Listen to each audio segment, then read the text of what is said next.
Well, they're actually pretty different when you're talking about a condo association versus a homeowner association, because typically with the homeowners association, you have a single family home that's detached, and you either have a driveway or a garage or some type of space that's designated right in front of your home. And with a condominium association, typically you have units that are attached, and then you have a parking lot where people park, and those can be assigned parking spaces or non-assigned parking spaces. With an HOA, there are some use restrictions in regard to the type of vehicles that you can have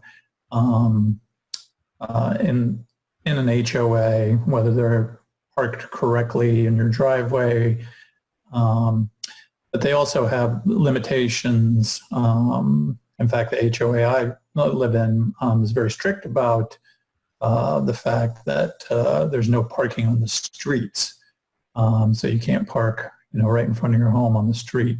In a condominium association, the bigger problem is that when the developer develops an association, a condominium association, typically they try and put in as little parking as possible, not because they want to make it uninviting for people to buy in, but just because it takes up space that they can't really make a lot of money on. So they try and build as many units as they can on the property and build as few as they can get away with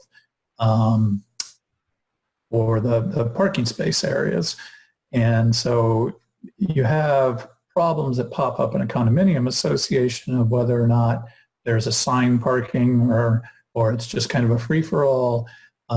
You have some where the developers have indicated that there is assigned parking, and then the association turns over to membership control, and all of a sudden there aren't any records of these assignments, and so there are fights amongst the associations and amongst the members as to whether or not there are assigned parking spots.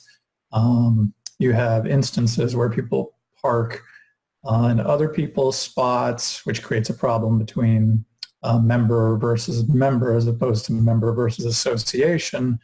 And then also, too, you have situations where people informally will trade spots, and then that creates a problem within the association. So those are some of the problems that are inherent in community associations and parking issues.